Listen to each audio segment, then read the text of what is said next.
My February TBR completely went to shit. I was supposed to read nothing but the books on my physical TBR. And do you know how many of those books I actually read on my physical TBR?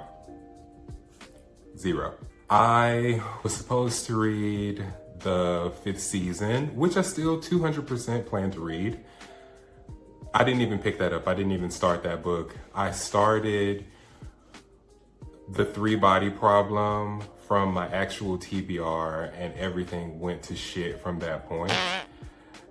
But that's not even the first mistake I made. The first mistake I made was starting the Zodiac Academy in January. I read the first 3 books, and as I said before in the January reading wrap-up, the way that the Twisted Sisters wrote Zodiac, it feels like such an unfinished work until you get to at least book 4. And then maybe you can take a pause, but then by book 4, things start to change and you don't even want to take a break. So the first book I ended up reading in March was Zodiac book 4, Shadow Princess. And at the time, I thought that that was going to be my favorite book. And then I read book 5. And in book 5, there's a major twist that happens with 2 of our main characters. And I totally got hooked to the series just to follow their romance. Like, the twins, like, of course, we still love them. We still wanted to follow what was happening with the twins. But this new story that starts to develop in 5, and then 6, and then 7, it was such an addiction just following this couple and seeing this game of cat and mouse, or shifter and non-shifter. And it was an amazing time. What ended up actually being my favorite books from Zodiac were book 8 and 8.5, when you got to Beyond the Veil, and we got introduced to so many of the dead characters who were talked about so much in the book, but we never actually saw them. It was so well done. 5 stars for both of them because I read them as a tandem read, so I can't really separate my thought process about where I would rank each book. 5 stars. And I read the finale, which was book 9. I give book 9 4.5 stars. It was beautiful. There was a conclusion for a conclusion for a conclusion for a conclusion for a conclusion. And it was super duper well done. And yeah, I did actually start listening to Never Keep, because as you guys know, I was listening to Zodiac via audiobook from book 6, just because I needed something to be my new traveling noise because of the noise I was listening to before wasn't working out. And that ended up being a great kind of experience to hear Jake and Bridget Bordeaux and how they brought these characters to life. Those two, that duo, I'm pretty sure they're married. They were so great. So if you are struggling through Zodiac for whatever reason, because before I read Zodiac, I heard a bunch of people say that they didn't like the books between like 4 and the last book. And I was like, what? But I was listening to them. So maybe that added to the experience, I'm not sure. In between me reading the Zodiac though, I was like making an effort to read stuff that was actually on my physical TBR. And I think between book 5 and 6, I picked up 3-Body Problem. Epic fail.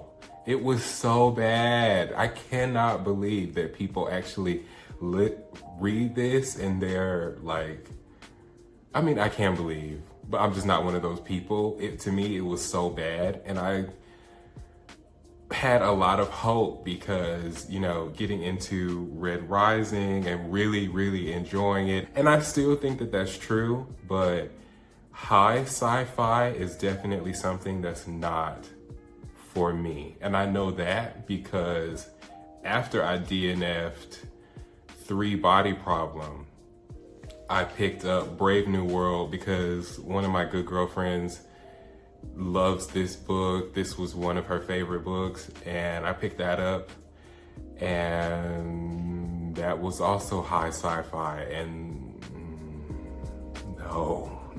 just no.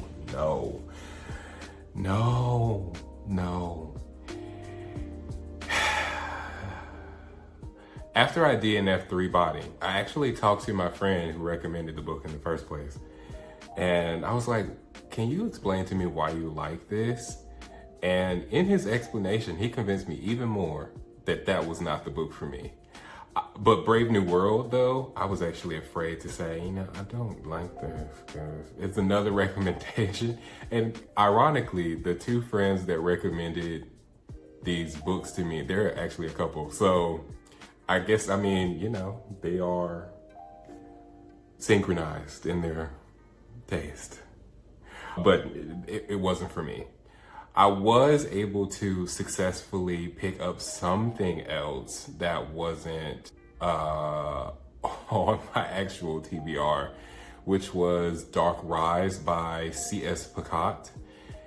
So I was on TikTok and I asked for recommendations of some fantasy romance or some queer-led stories, and one of the recommendations was Dark Rise. So I picked up Dark Rise because I already had like a digital copy, so I was like, why not? I get into Dark Rise and I thought to myself, Aaron, you should have been more specific, because I get into it and I was looking for something a little bit smart. And there was none of that. And that's my fault because I didn't pay attention to the fact that Dark Rise is a YA novel. And yeah, that's my fault. Also, though, it's in the LGBT fantasy YA section, but the attraction, like any kind of LGBT is missing, or is so subtle that it's like, were they flirting or what was that?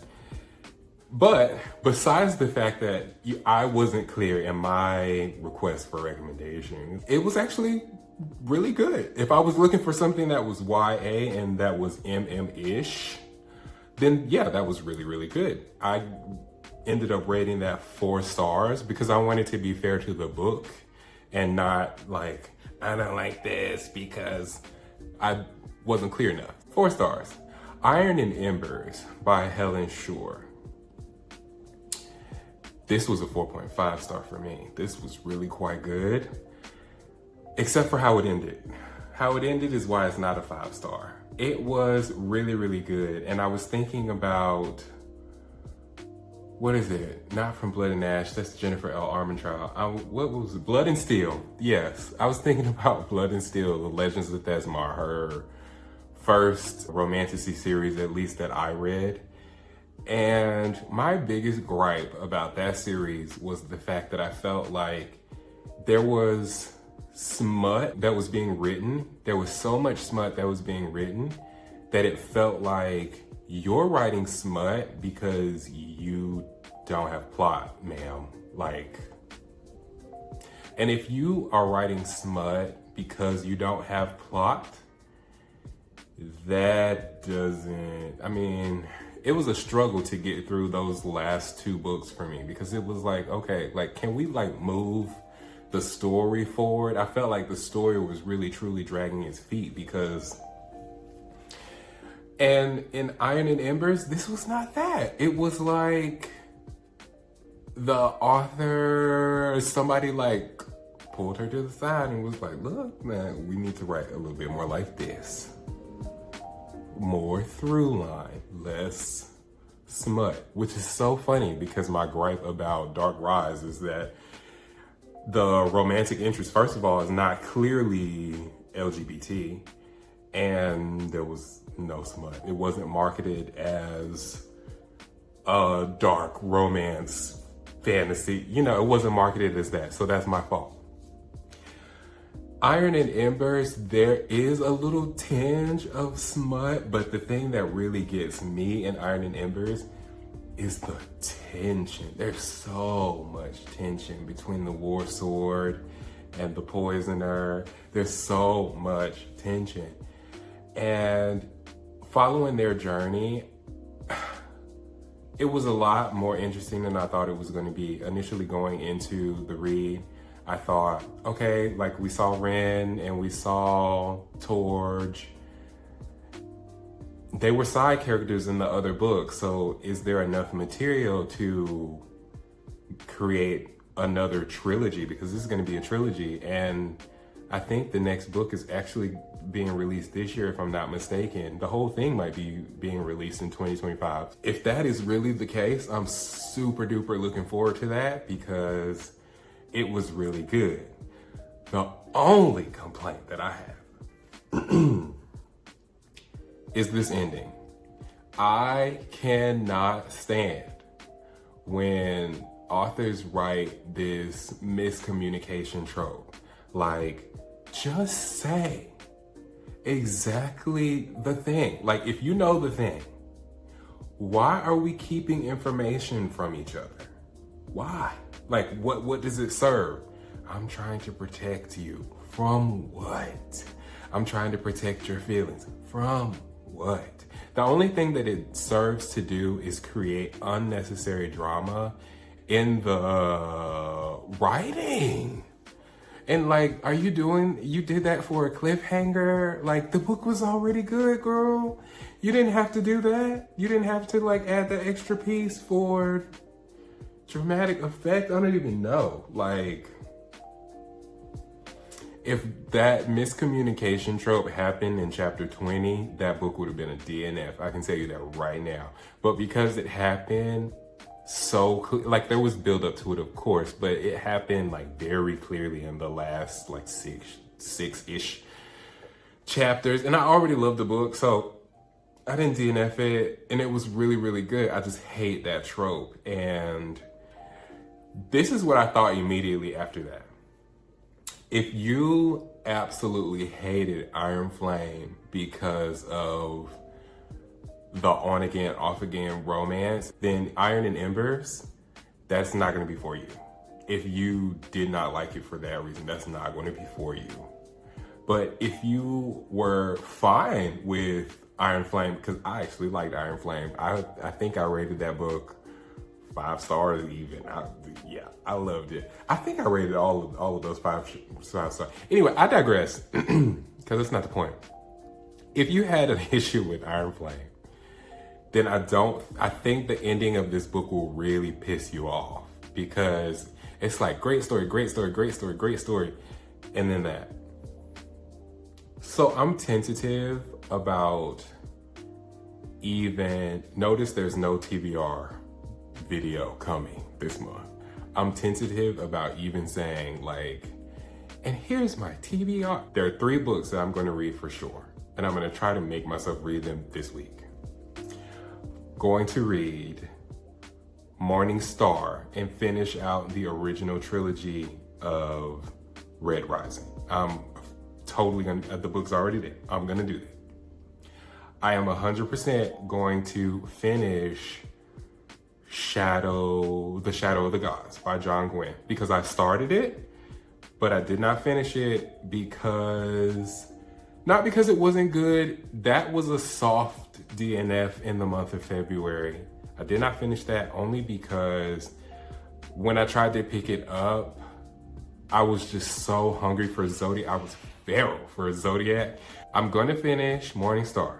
I'm gonna finish The Shadow of the Gods. If I pick up Brandon Sanderson again, it will be with Dawn Shard, the novella, because I still have to finish Stormlight. That's a if. 2 for sure The third 100% I'm going to read is Oathbound, I believe it's called, by Tracy Dion. I read Legendborn. Is Oathbound the second book? Either way, I'm gonna put the book here. So, yeah, I read the first book, I read the second book, absolutely loved them. And I'm going to, on March the 13th, I will be reading Oathbound, the third book. If that's Oathbound, then it's Oathbound. But I will be reading the third book. And there is another indie author, new indie author to me, with a fantasy romance, and I will also be reading that. Like, comment, and subscribe.